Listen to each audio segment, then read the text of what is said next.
Hello friends, आप लोगों का बहुत बहुत स्वागत है इस चैनल पर, जहां पर आप लोगों से मैं ज्ञानवर्धक जानकारी शेयर करता हूं। तो चलिए स्टार्ट करते हैं।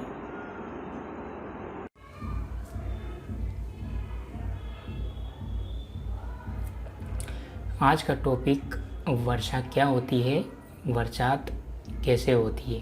बरसात कैसे होती है तो धरती की ऊपरी सतह पर नदी, तालाब, झील, समुद्र आदि से पानी वाष्पित होकर ऊपर उठता है और ठंडा होकर पानी की बूंदों के रूप में फिर से धरती पर गिर जाता है। इसे बरसात कहते हैं। वायु में मिला जलवाष्प शीतल पदार्थ के संपर्क में आने से संघनन के कारण होशांक, संघनन यानी कि जो गैस होती है वो द्रव के रूप में परिवर्तित हो जाती है, उसे संघनन कहते हैं। और ओशांक, जिस तापमान पर जलवाष्प संघनित होकर जल द्रव के रूप में बदल जाती है, उसे हम ओशांक कहते हैं। तो इसके बाद नेक्स्ट देखते हैं।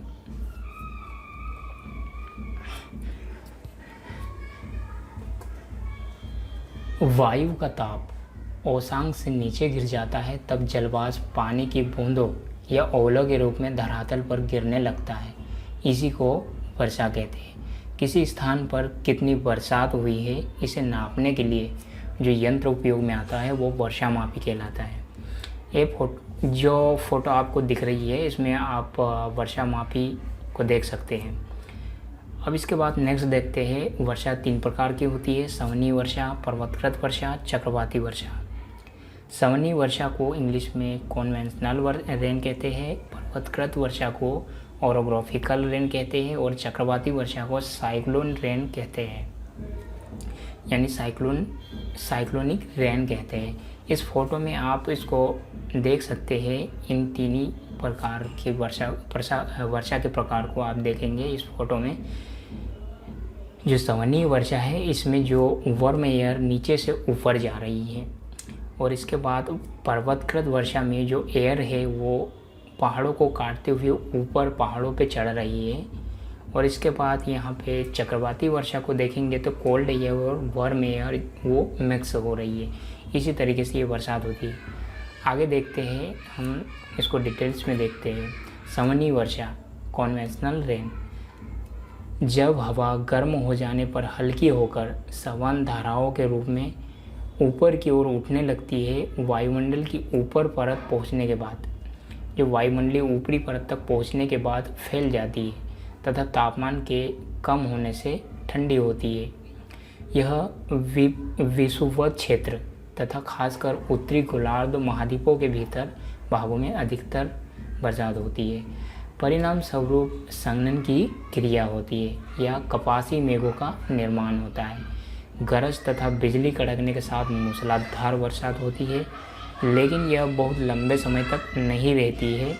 इस प्रकार की वर्षा गर्मियों में या दिन के गर्म समय में अधिकतर होती है। इसके बाद नेक्स्ट देखते हैं पर्वतकृत वर्षा, ओरोग्राफिकल रेन।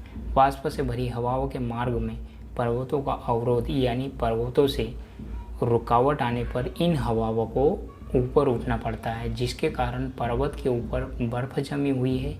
उसके प्रभाव से या फिर हवा के फैल कर ठंडा होने के कारण हवा का वाष्प बूंदों के रूप में आकर धरातल पर बरसात होने लगती है।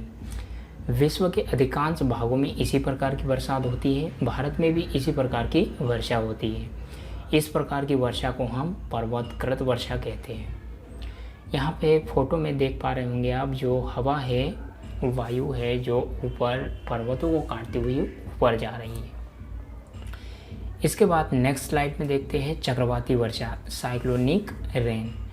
जब गर्म वायु और ठंडी वायु यानी कि हॉट एयर और कूल एयर है आपस में मिलती है तो चक्रवाती वर्षा होती है।